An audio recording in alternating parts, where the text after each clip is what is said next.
ओम शांति। आज 25 अगस्त हमारी प्यारी दादी जी का स्मृति दिवस है। दादी जी की पुण्यतिथि पर मैं दिल से दादी जी को शत शत नमन करती हूँ। आप भी कई दिन से दादी जी की गुण और विशेषताओं को टीवी, मोबाइल, इंटरनेट के द्वारा सुन भी रहे थे, पढ़ भी रहे थे, देख भी रहे थे। दादी जी को मैंने भी बहुत बार मिली। दादी जी से मेरा मिलना अनेक बार हुआ। सन 1987 से लेकर 2007 तक दादी जी से अनेक बार मिलना हुआ। मधुबन जाते रहे, दादी जी मिलती थी। कई बार ग्रुप्स लेकर के गए तो ग्रुप्स को दादी जी से मिलवाते, तो दादी जी से बहुत नज़दीक से मिलना होता। दादी जी टीचर्स मीटिंग में बहुत ही सुंदर तरीके से हमसे मिलती, तो दादी जी से ऐसा एहसास होता कि हम दादी जी के बिल्कुल नज़दीक हैं। दादी हमारी माँ की तरह से पालना कर रही हैं। बहुत ही अच्छी तरह से दादी जी हमारे हाल चाल भी पूछती और बहुत ही खुशी और उमंग उत्साह से हमें भर देती थी। फिर दादी जी से बाप दादा मिलन में भी हमने बहुत बार मिले। बाप दादा मिलन में जाते थे तो दादी जी की कॉटेज पे भी जाते, तो दादी जी से पर्सनल मुलाकात भी हुई नज़दीक से। दादी जी दिल्ली में आई तो दिल्ली में भी मिलना होता रहा। तो ऐसे हमने दादी जी को नज़दीक से बहुत बार सुना, देखा, मिले। तो हमने जो दादी जी में देखा, तो दादी जी में एक बहुत ही वंडरफुल रूहानियत और रुहाब दिखाई देता था, जो दिल में समा जाता था दादी जी की छवि। तो आज भी वो भुलाए नहीं भूलती है। ऐसे प्यारी दादी जी का जन्म सन 1922 में सिंध हैदराबाद में एक बहुत बड़े ज्योतिषी के यहाँ पर हुआ। दादी जी 14 वर्ष की आयु में ही सन 1936 में ब्रह्मा बाबा से मिली और मिलने पर दादी जी ने अपने जीवन में निर्णय ले लिया कि मैं सद्गुणों से युक्त होकर ईश्वरीय सेवा में जीवन लगाऊंगी।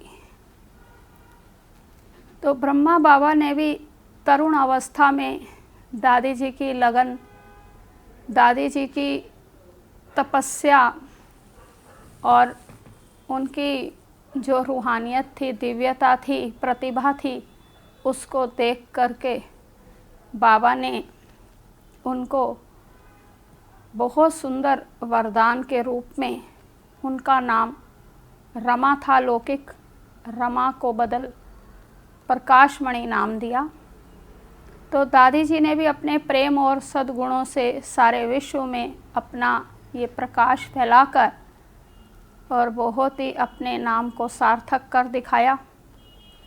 तो ऐसे प्यारी दादी जी की छवि हमारी बहनों के मन में क्या है, तो अभी हम अपनी सर्वप्रथम किरण बहन से, जो गंगा विहार सेवा केंद्र पर अपनी ईश्वरीय सेवाएं दे रही हैं, तो एक गीत के माध्यम से सुनेंगे कि दादी जी की छवि मन में क्या है। तो अभी हमारी किरण बहन अपना बहुत सुंदर गीत सुनाएंगी और 2 शब्द भी बोलेंगी। ओम शांति। आज हम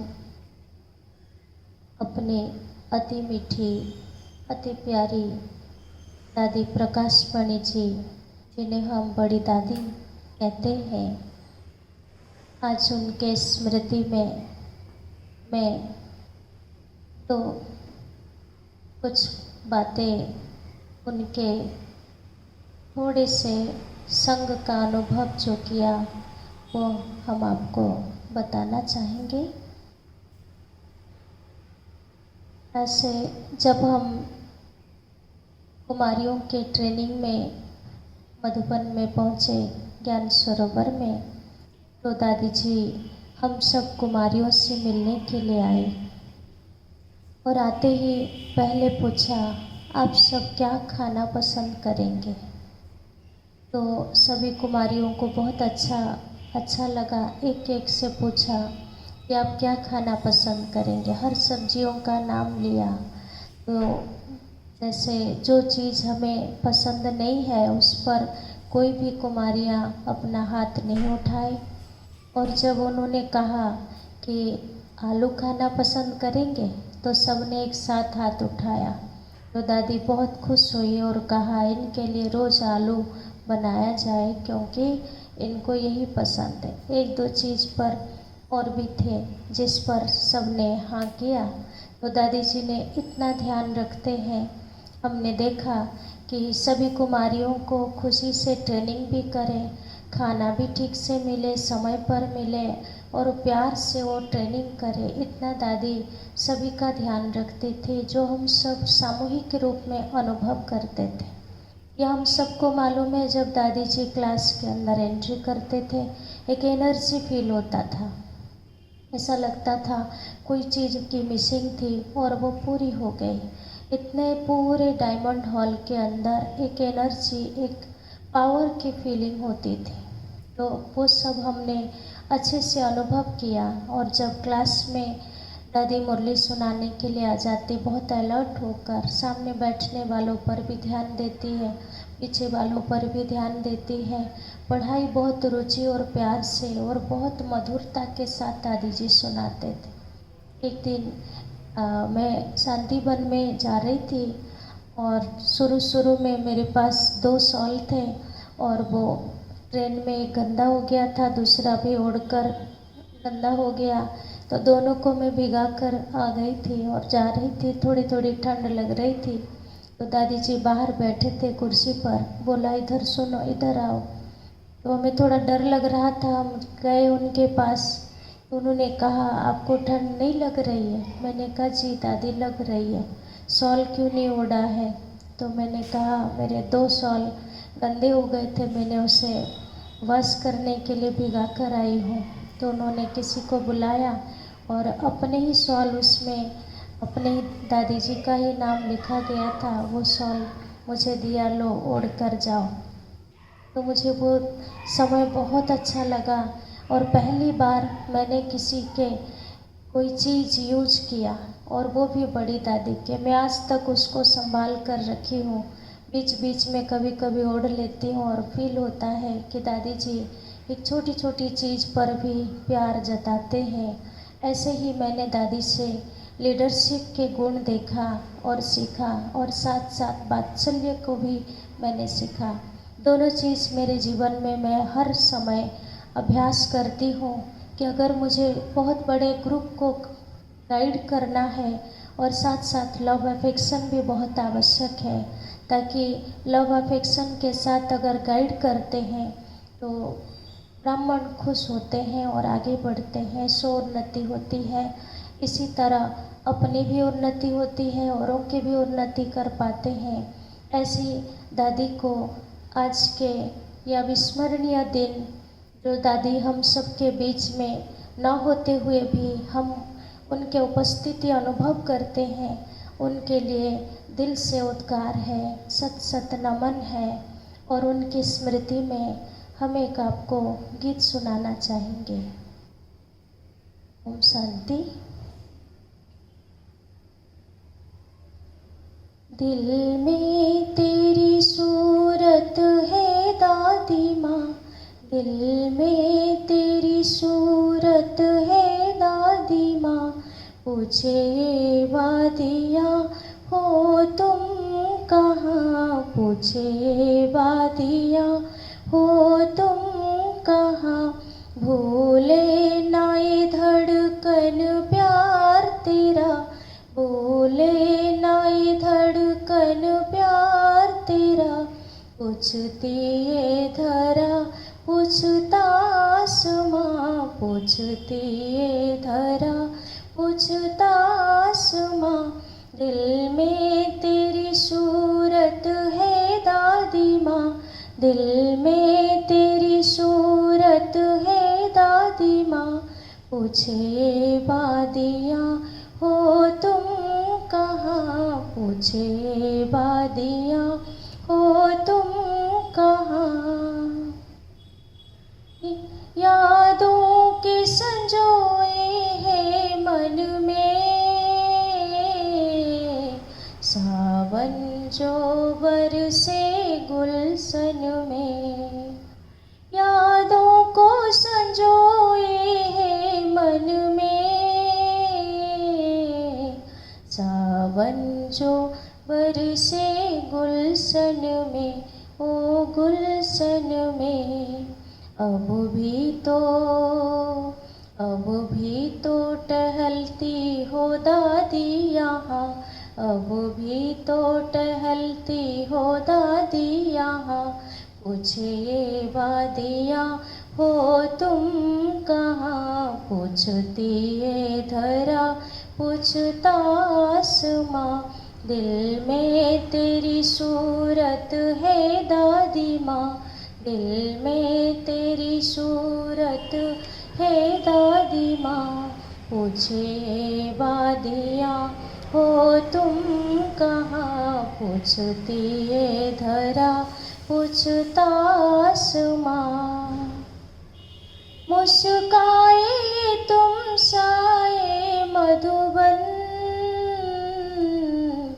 बाबा संग बीता सारा जीवन। मुस्काए तुम साए मधुबन, बाबा संग बीता सारा जीवन, हो सारा जीवन। पाए प्यार तेरा दिल गा रहा, पाए प्यार तेरा दिल गा रहा, पूछे ये बादियाँ हो तुम कहाँ, पूछती ये धरा पूछता आसमां। दिल में तेरी सूरत है दादी माँ, दिल में तेरी सूरत है दादी माँ, पूछे ये वादियाँ हो तुम कहाँ, पूछती ये धरा पूछता आसमां। दिल में तेरी सूरत है दादी माँ, दिल में तेरी सूरत है दादी माँ, पूछे ये वादियाँ हो तुम कहाँ, पूछे ये वादियाँ हो तुम कहाँ। ओम शांति। अभी आपने किरण बहन का अनुभव भी सुना, गीत भी सुना। अब हम सुनेंगे दादी जी की शिक्षाएं। दादी जी की शिक्षाएं आत्मा में बल भर देती हैं। दादी जी की एक शिक्षा मुझे भी याद आ रही है। दादी जी कहा करती थी कि हर एक अपने दिल में देखे कि मेरे में कोई व्यर्थ का किचड़ा तो नहीं है। इम्प्योरिटी का किचड़ा बहुत है। झरमुई झगमुई करना, परचिंतन प्रदर्शन करना, खुद को निर्दोष समझना, दूसरे को दोषी कहना, तो ये सब व्यर्थ का किचड़ा है। ये हमको निकाल देना है। ये व्यर्थ का किचड़ा रहता है तो आत्मा की सच्चाई सफाई नहीं होती है। तो जिसके अंदर सच्चाई सफाई होती है वो ही निर्माण चित होते हैं। ऐसे दादी जी की और भी अनेक शिक्षाएं हैं जो हम अपनी आदरणीय अनुभवी कृष्णा दीदी जी से सुनेंगे। ओम शांति। आज दादी जी की स्मृति दिवस पर विशेष स्मृतियों को याद करते हैं। तो दादी जी हमने देखा कि सब भाई बहनों के साथ बहुत नम्रचित और निर्माणचित होकर के रहते थे। किसी से कोई भी मतलब भाई बहन अपने मन की बात दादी जी से सहज सरल रूप से कर लेते थे और बहुत अच्छी तरह से दादी जी उनकी बातों को समझ करके बहुत अच्छी सुझाव देती थी और जिससे कि हर आत्मा संतुष्ट होती थी। दादी जी सबके दिलों को जीत लेती थी, क्योंकि दादी जी ने कभी भी कोई छोटी से छोटी बात भी कर कोई बच्चा कहता था वो भी हाँ जी कर लेती थी। तो दादी जी ने यही सिखाया कि जो बच्चे जी हाँ करते हैं, आज्ञाकारी बनते हैं, वही बाप के दिल पर चढ़ते हैं, वही आशीर्वाद के पात्र बनते हैं। हमने देखा अपनी शुरुआत सेंटर्स पर जब हुई तो ऐसे ही रोहतक में आध्यात्मिक मेले का उद्घाटन करने के लिए बड़ी दादी और उनके साथ पूरी सेना जो है कि आ रही थी। तो हमको जब पता लगा तो हमने कहा कि दादी जी बहादुरगढ़ में होकर के जाएं और सेंटर का उद्घाटन भी करा लें दादी जी से, और जो है कि सबको नाश्ता पानी करा करके यहाँ से तब हम विदाई दें। तो वो बात दादी जी ने बहुत सहज से स्वीकार कर ली और सब भाई बहनों के साथ दादी जी बहादुरगढ़ सेंटर पर पहुँचे और बहुत अच्छी तरह से मतलब है कि हमारी दिल की आवाज़ सुनी और बहुत अच्छी तरह से उन्होंने पूरा किया। तो मतलब ये लगता था कि दादी जी एक संस्था की चीफ हैं, ऐसा उनको सम्मान कभी नहीं देखता था, लेकिन सदा ही निर्माणता के साथ में दादी जी बात को समझ करके जी हाँ करते थे।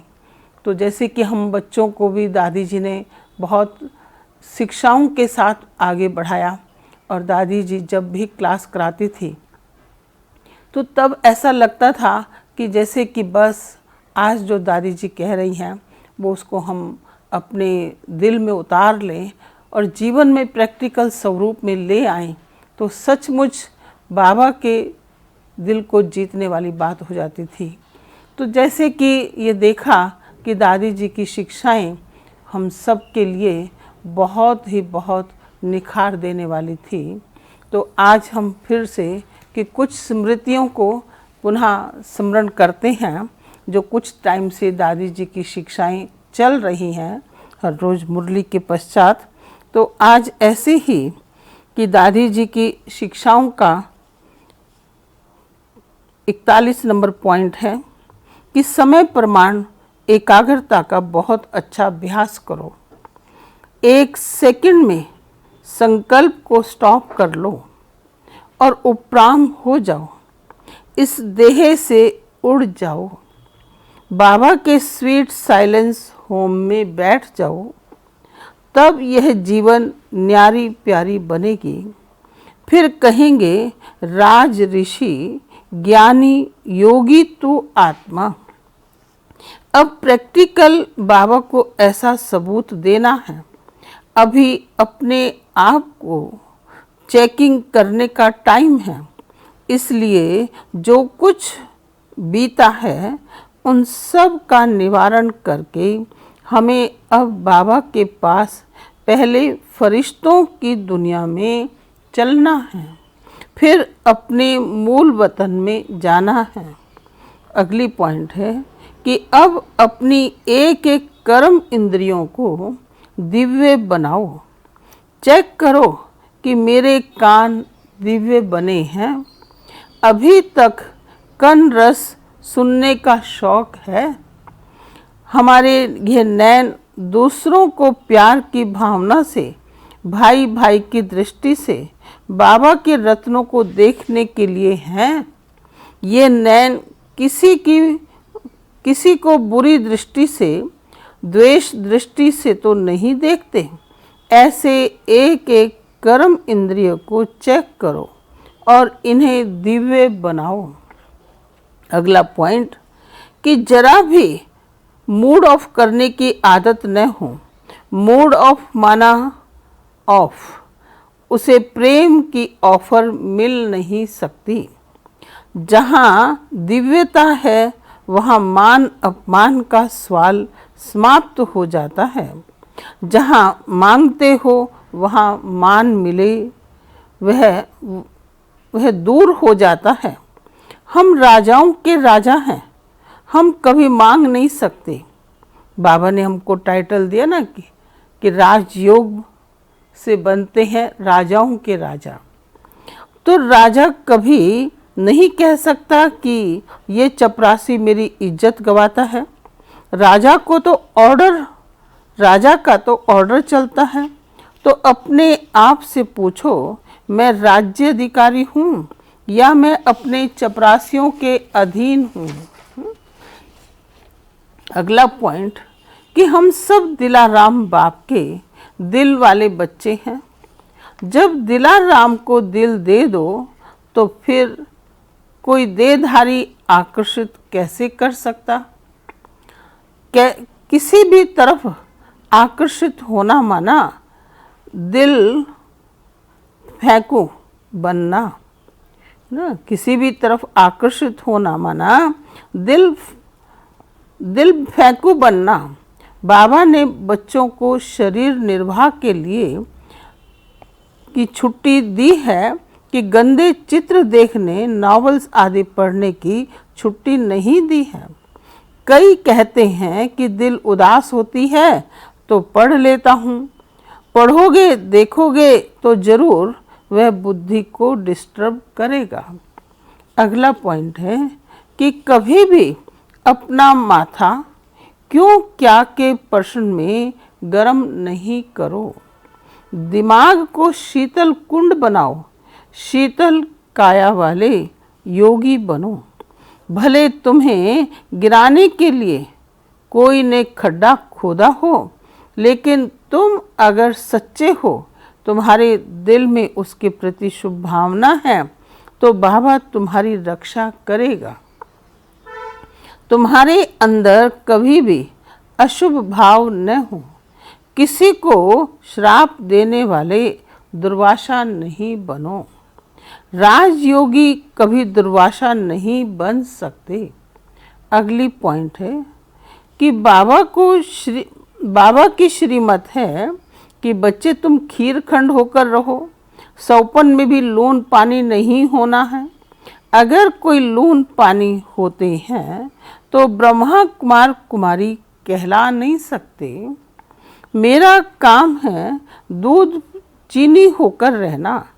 अगर मेरे में नमक माना खारापन होगा तो दूसरे भी मेरे ऊपर नमक डालेंगे। सदा खीरखंड रहना माना एकता में, यूनिटी में रहना। पढ़ाई छोड़ना माना लून पानी होना ना। पढ़ाई छोड़ना माना लूला लंगड़ा बनना। अगला पॉइंट है कि यह हृदय हमारे बाबा का घर है। जिनके हृदय में प्रेम है, उनके हृदय में शिव बाबा की याद है। उनके हृदय में बाबा के सब रतन हैं। सबको चलाने वाला बाबा है। बाबा के सब प्यारे बच्चे हैं। बेहद की भावना रखो, हदों में नहीं जाओ। अगला पॉइंट, बाबा ने हमें इस बेहद झाड़ की जड़ों में राजयोगी बनाकर बिठाया है। नव निर्माण के लिए हमें याद की शक्ति का, पवित्रता की शक्ति का जल डालना है। हमारा बाबा फाउंडर है। उसने हमें फाउंडेशन में बिठाया है। इसमें योग का बीज डालो, पवित्रता का बीज डालो और इस ज्ञान की शक्ति से इस भारत को मजबूत करो। हम पवित्रता का दान देने वाले सच्चे योगी बच्चे हैं। योग अर्थात पवित्रता का ही सहयोग हम दे रहे हैं। यही नव निर्माण का आधार है। इसी आधार पर सृष्टि का उद्धार होना है। अगला पॉइंट है कि बाबा ने हमें मंत्र दिया, बच्चे जो देखते हो वह न देखो, जो नहीं दिखाई देता है उसे याद करो। भिन्न भिन्न संस्कार तो कर्मों के हिसाब किताब हैं। मुझे कर्मों का खाता चुकतू करना है ना कि बनाना है। मैं सब हिसाब किताब चुकतू करने, कर्मातीत बनने के लिए बैठी हूँ। फिर मैं किसी भी संस्कारों वश अपना हिसाब किताब क्यों बनाऊं? अगला पॉइंट है कि हम योगियों के सभी संबंध एक से हैं, एक से ही हमारा नाता है, एक से ही हमारा रिश्ता है, एक के ही हम हैं, एक ने ही हमें अपना बनाया है। वंडर यह है कि वह एक हरेक का है, हरेक के सारे संबंध उससे हैं। यह एक ही सब बच्चों का सर्व संबंधी है। इसलिए हम सभी वन हैं, वननेस है, 2-3 नहीं। हम सभी के इस राजयोगी जीवन के नियम और मर्यादाएं भी एक जैसी हैं। हम सब एक ढांचे में पले हुए बच्चे हैं। बाबा ने हमें मंत्र दिया है, एक मत, एक रस और एकानामी। श्रीमत है हमारी मुरली, मुरली ही हमारी पढ़ाई अथवा धारणा है। जहाँ एक मत है वहाँ द्वैत नहीं, द्वेष नहीं, राग नहीं, ना कोई भेद है, ना कोई झगड़े हैं। हम सब के बीच में एक बाबा है। इसलिए कभी दो मत हो नहीं सकती। फिर आखिरी पॉइंट है कि बाबा कहते, बच्चे तुम अपनी देह से भी बैगर बन जाओ तो चेक करो कि मेरे में देह अभिमान है। मैंने देह अभिमान का त्याग किया है। एक है त्यागी, दूसरे हैं सर्वंश त्यागी। इसमें A to Z सब त्याग आ गया। सर्वंश त्यागी में A to Z सब त्याग आ गया। लोभ मोह देह अभिमान सब आ जाता है। जब हर कदम में त्याग हो तब देही अभिमानी कहेंगे। पहले चाहिए देह से लगाव का त्याग, फिर लोभ लालच इच्छा आशाएं, इन सब बातों का त्याग सहज हो जाता है। ऐसे त्यागी को ही योगी तपस्वी कहा जाता है। अच्छा, ओम शांति, ओम शांति। अपनी मीठी दादी जी की स्मृतियों में हम बहुत कुछ सीख रहे हैं, याद कर रहे हैं और सब आत्माओं तक दादी जी का, शिव बाबा का मैसेज पहुंचा रहे हैं। ओम शांति। दादी जी की शिक्षाएं हमने सुनी। शिक्षा को सुनने के साथ साथ हमें धारण भी करना है, क्योंकि कहा जाता है शिक्षा करती है रक्षा। तो शिक्षाएं हमें धारण करके शिव बाबा के रक्षक की छत्र छाया में रहना है। तो अभी हमने बड़ों से दादी जी की छवि देखी जानी, तो बड़ों में ही नहीं, दादी जी की छवि तो बच्चों में भी है। तो कुमार हार्दिक जब छोटी सी आयु में मधुबन गए अपने मम्मी पापा के साथ, तो वो अव्यक्त बाबा वहाँ दादी जी से मिला। तो हार्दिक भाई के दिल में जो दादी जी की छवि है वो अपनी पोयम के द्वारा अपने दिल के उद्गार प्रकट करेंगे। ओम शांति। आज दादी प्रकाशमणि जी के पुण्य स्मृति दिवस पर मैं BK हार्दिक आप सबके सम्मुख एक छोटी सी कविता प्रस्तुत करने जा रहा हूँ। कविता का नाम है प्रकाशमणि था नाम।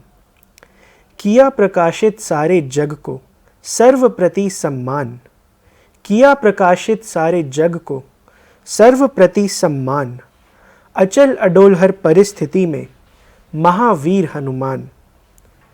निर्मल निश्चल शीतल, निर्मल निश्चल शीतल थी वे प्रत्यक्ष प्रमाण, वो प्रकाश का पुंज अलौकिक प्रकाश मणि था नाम। दृष्टि रूहानी मीठी वाणी उनकी मधु समान। दृष्टि रूहानी मीठी वाणी उनकी मधु समान। करती प्रेरित चाल चलन से, करती प्रेरित चाल चलन से, चेहरे पर मुस्कान।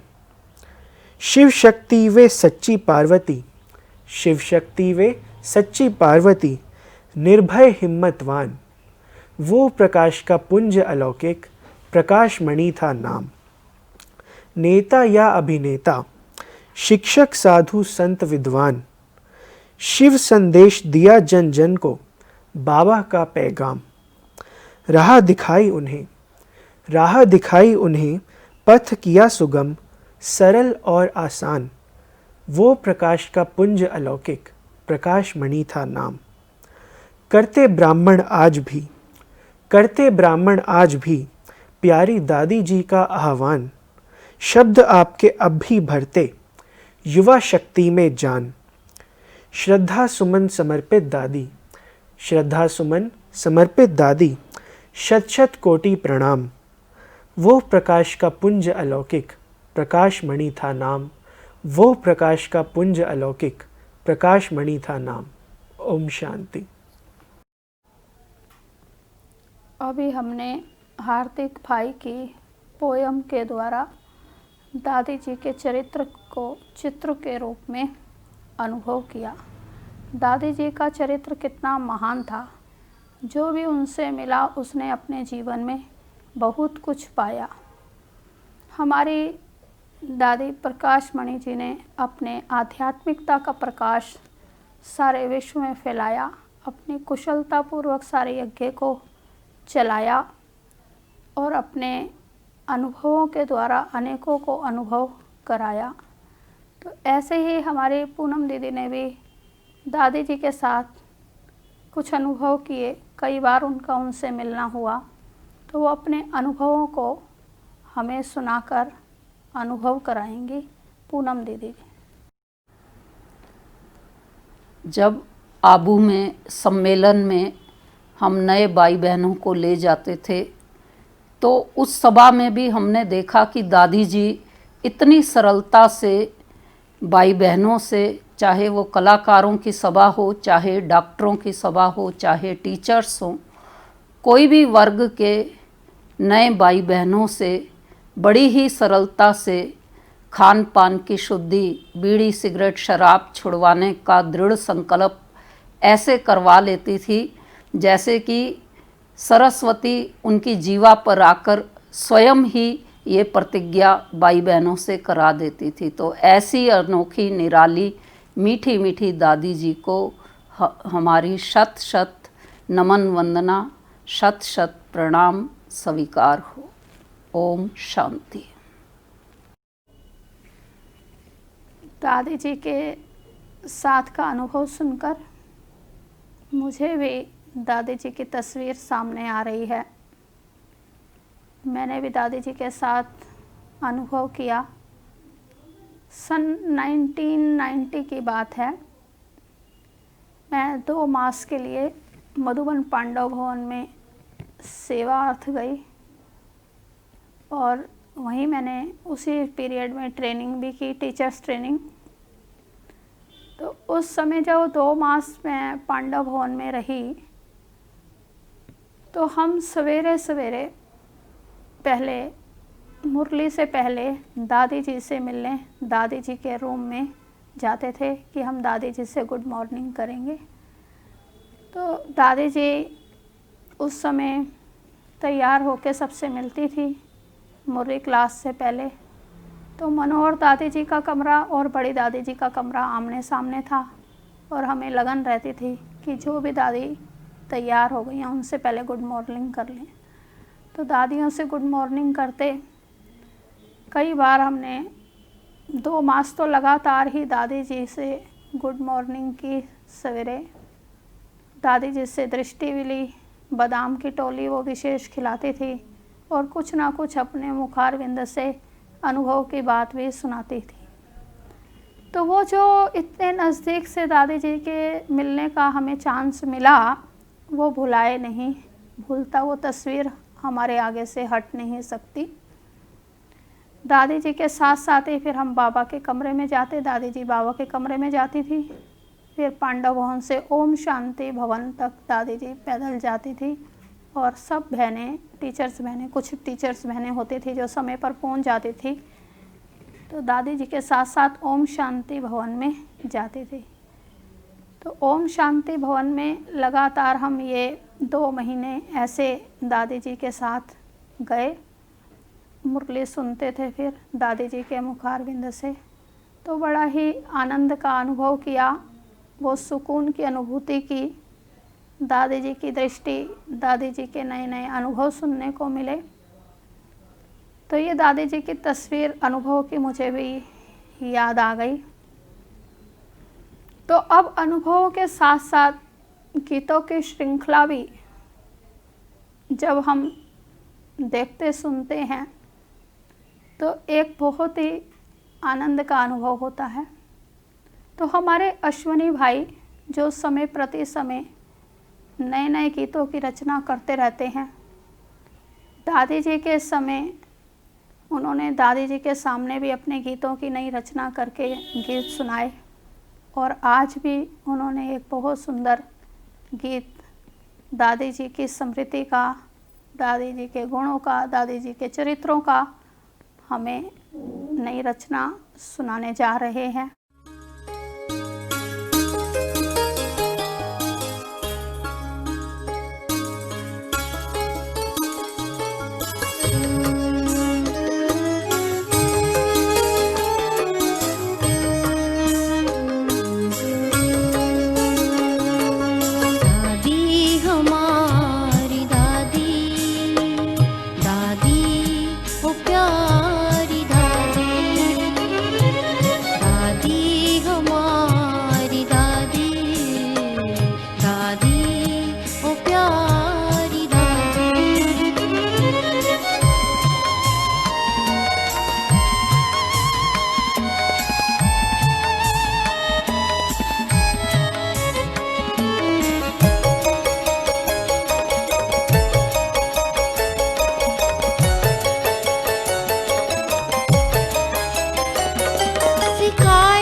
सबसे मिलकर रहना, दादी हमारी दादी, दादी ओ प्यारी दादी, दादी हमारी दादी, दादी ओ प्यारी दादी।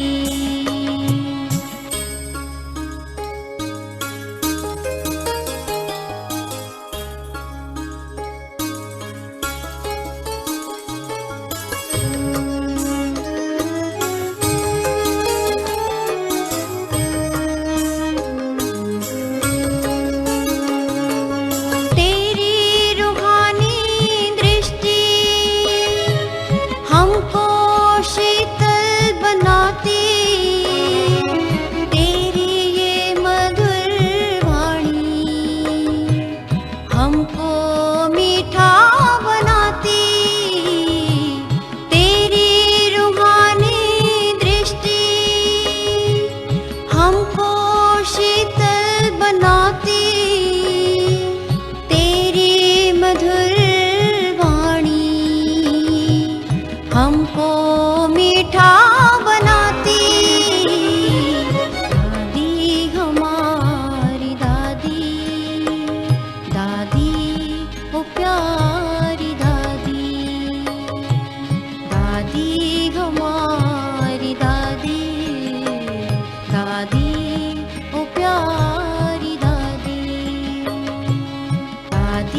हमारी दादी, दादी ओ प्यारी दादी।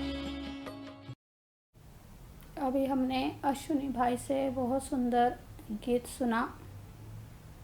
दादी जी की छवि, दादी जी की तस्वीर आँखों से हटती ही नहीं है। दादी जी कैसी थी? दादी जी छोटे बड़े सबका करती थी सम्मान सत्कार। दादी जी सबको पहनाती थी अपनी बाहों का हार।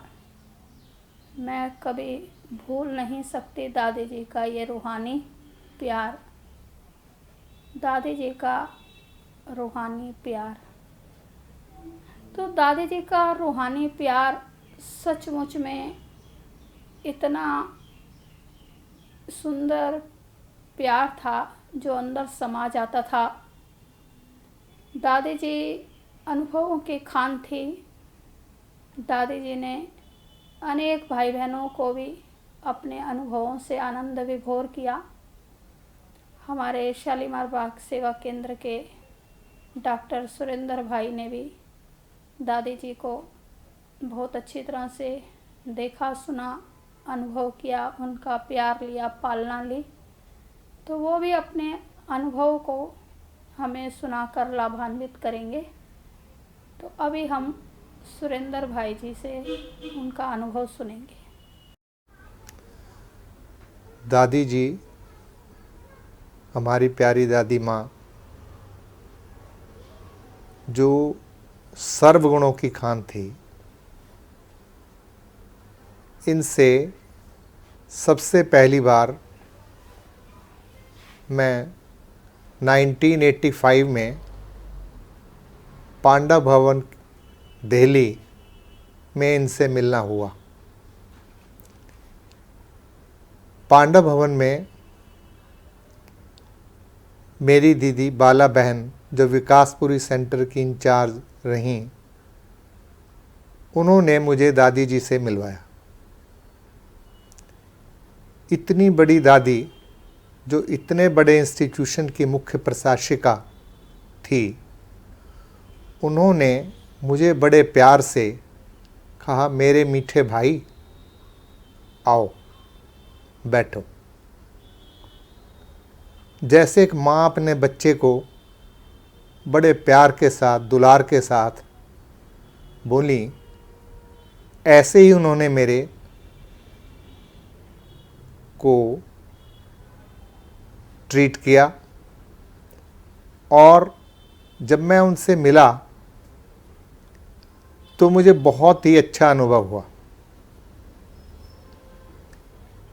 मेरी बहन ने मेरा परिचय करवाया कि दादी, ये लौकिक में डॉक्टर हैं और आप इन्हें कोई अगर शिक्षा देना चाहें, कुछ बताना चाहें इनके जीवन के सुधार के लिए, तो बता सकती हैं।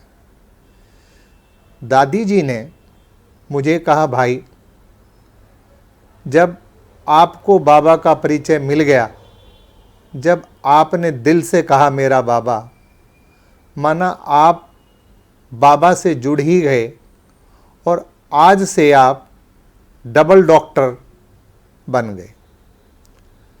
अब क्योंकि मैं ब्रह्मा कुमारी से कोई बहुत ज़्यादा उस समय परिचित नहीं था, तो मैंने स्पष्ट शब्दों में दादी जी से कहा, दादी जी, मैं डबल डॉक्टर का मतलब समझा नहीं। तो दादी जी ने कहा, भाई, शरीर के डॉक्टर तो हैं ही आप, उसकी तो आपने अपनी पढ़ाई पढ़ी हुई है, लेकिन आज से जब आप बाबा के बने तो शरीर के साथ साथ आप रूहानी डॉक्टर भी बन गए। तब मेरी समझ में आया कि दादी जी ने मुझे रूहानी कम शरीर के डॉक्टर की नाते से डबल डॉक्टर की उपाधि दी। फिर दादी ने कहा कि भाई, दादी सिर्फ इतना ही कहती हैं कि बाबा का बनने के बाद आपको एक बात स्पष्ट बुद्धि में आ जानी चाहिए कि इस शरीर के निर्वाह के लिए क्या चाहिए आपको? सिर्फ 2 रोटी। तो उसके लिए दादी आपको यही एक एडवाइस कहो, दादी का ओपिनियन कहो कि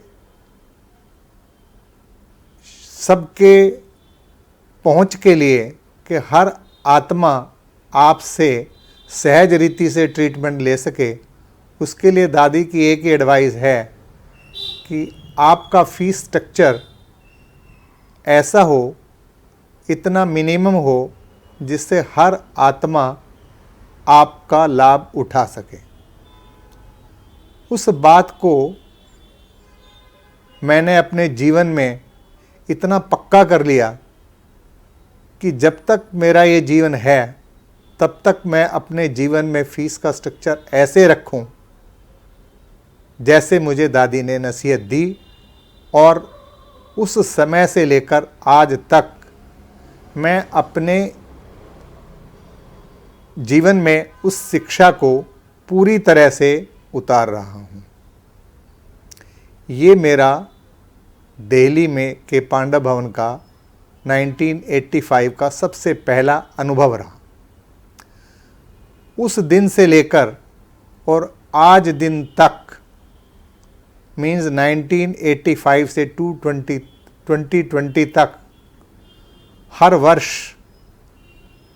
मेरा मधुबन जाना हुआ, और न वर्ष में केवल एक बार बाबा मिलन के प्रोग्राम में मैं मधुबन गया, बल्कि डॉक्टर्स कॉन्फ्रेंस जब से भी शुरू हुई, मैं समझता हूँ कि 1990 से कॉन्फ्रेंस डॉक्टर्स की शुरू हुई, तब से वर्ष में 2 बार मधुबन जाना रहा।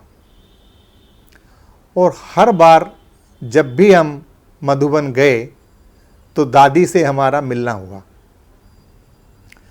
दादी जी जब भी क्लास में एंटर होती थी तो उनकी जो रूहानियत थी, उनकी जो पर्सनैलिटी थी, उनके फेस पर जो मुस्कुराहट थी, वो हर आत्मा को टच होती थी। दादी जब ऐसे हॉल में आती थी, हाथ में एक बड़ा सारा गुलाब का फूल लहलाती हुई, और न केवल हाथ में लहलाती हुई बल्कि उनकी चेहरे की मुस्कुराहट एक गुलाब के फूल के समान थी, जो हर आत्मा को अपनी तरफ आकर्षित करती थी। और जिस समय दादी जी मुरली पढ़ती थी, उस समय तो ऐसे लगता था मानो मुरली का एक एक शब्द मेरे दिल को छू रहा है। दादी की इतनी मधुर भाषी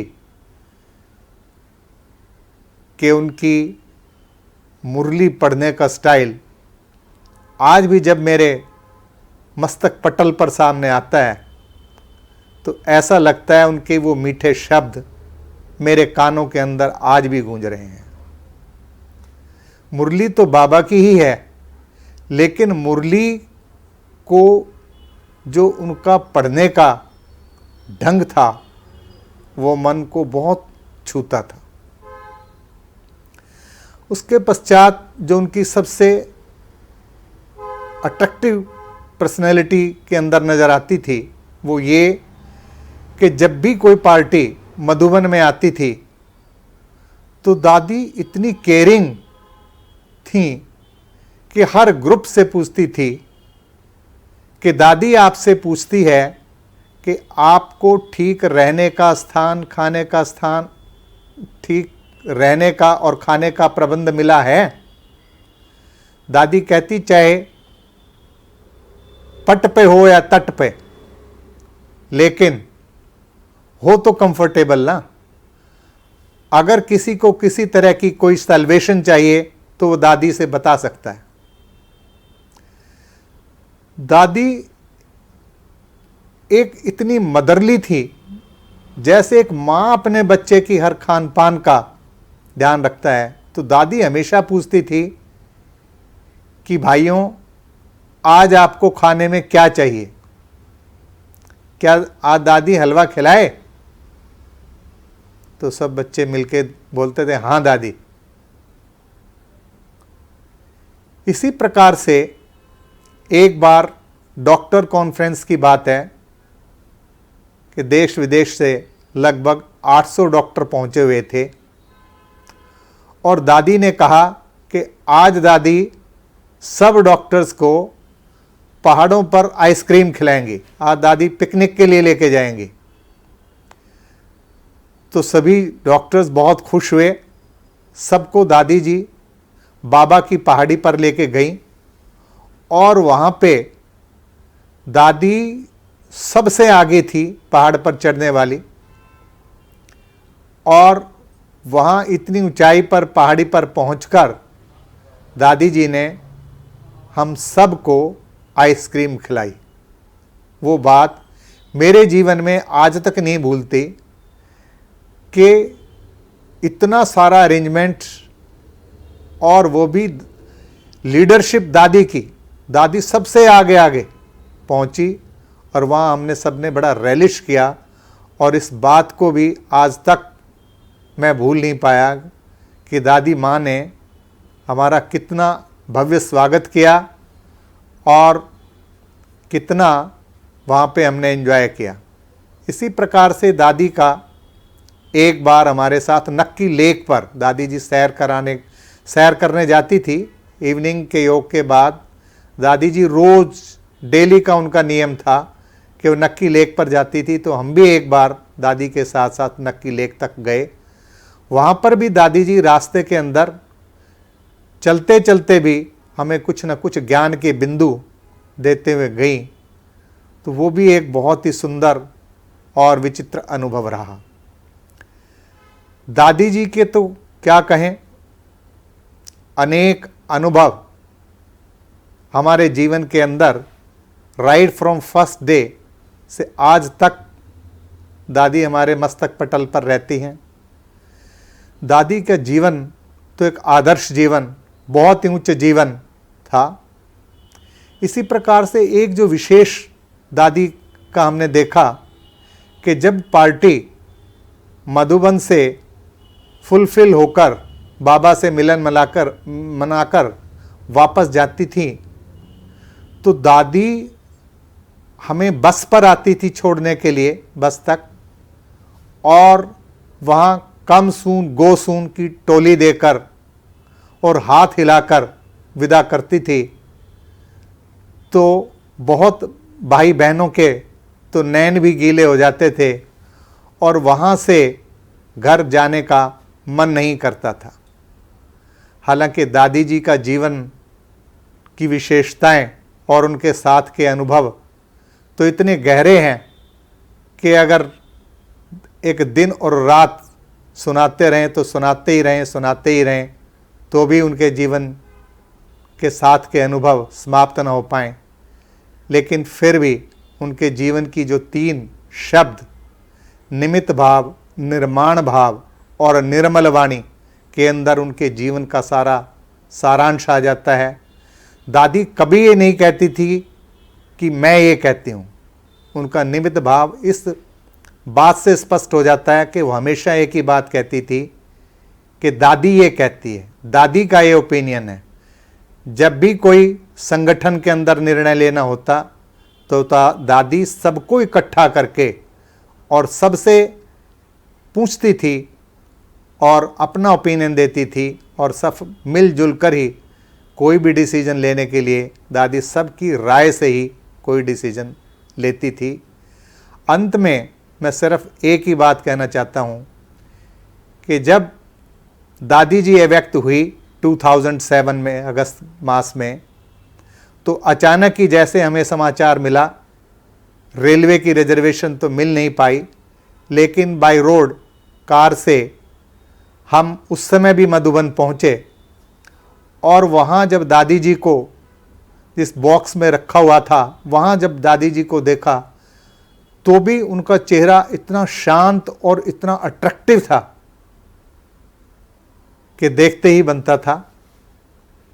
तो अंतिम विदाई के समय में भी हम दादी जी के दिव्य दर्शन कर पाए, और विश्व के कोने कोने से उस समय बहुत सारे महान विभूतियाँ भी आई थी और अपना ब्राह्मण परिवार तो था ही। तो उस विदाई के समय में भी हम दादी जी के दिव्य दर्शन करके जो है दादी जी को विदाई दी। तो हमारा जीवन तो दादी जी की, हम तो ये समझते हैं बाबा की तो देन है ही है, बाबा के तो हम ऋणी हैं ही हैं, लेकिन बाबा के साथ साथ दादी जी की पालना पाकर हमने दादी जी के जीवन के अंदर ब्रह्मा बाबा के और मम्मा श्री के जीवन को भी साक्षात देखा है। तो ऐसी प्यारी मीठी मेरी दादी माँ, जो सारे विश्व भर के अंदर आज उनका स्मृति दिवस विश्व बंधुत्व दिवस के रूप में मनाया जा रहा है। ओम शांति। बहुत बहुत थैंक्स हमारे डॉक्टर सुरेंद्र भाई जी का, जिन्होंने अपना अनुभव हम सबके साथ साझा किया। तो अभी हम प्रोग्राम को आगे बढ़ाते हुए हमारी सुकन्या बहन, जो यूएसए ट्रिनिडाड में अपनी ईश्वरीय सेवाएं दे रही हैं, उन्होंने भी अपने दिल के उद्गार दादी जी का मधुर गीत बनाकर सुनाकर हमारे सामने पेश कर रही हैं। तो हम अभी दादी जी का ये सुंदर मधुर गीत सुनेंगे और दादी जी को हम सभी श्रद्धा सुमन भी अर्पित करेंगे। ओम शांति। दादी ओ मीठी दादी, किया हमको प्यार कितना। दादी ओ मीठी दादी, किया हमको प्यार कितना। कोई क्या दे सकेगा, दिया है दुलार जितना। कोई क्या दे सकेगा, दिया है दुलार जितना। दादी ओ मीठी दादी, किया हमको प्यार कितना। बाबा की बड़ी लाडली, बाबा भी तुम पे अर्पण। हाथों में हाथ लेकर सब कर दिया समर्पण। बाबा की बड़ी लाडली, बाबा भी तुम पे अर्पण। हाथों में हाथ लेकर सब कर दिया समर्पण। तुमने भी तो खुद को दादी किया है बलिहार कितना। कोई क्या दे सकेगा, दिया है दुलार जितना। दादी ओ मीठी दादी, किया हमको प्यार कितना। कैसे भूलेगा दादी देवी परिवार प्यारा। उपकृत रहेगा तुमसे दादी संसार सारा। कैसे भूलेगा दादी देवी परिवार प्यारा। उपकृत रहेगा तुमसे दादी संसार सारा। दिन रात सद्गुणों से किया है श्रृंगार कितना। कोई क्या दे सकेगा, दिया है दुलार जितना। दादी ओ मीठी दादी, किया हमको प्यार कितना। दादी ओ मीठे दादी, किया हमको प्यार कितना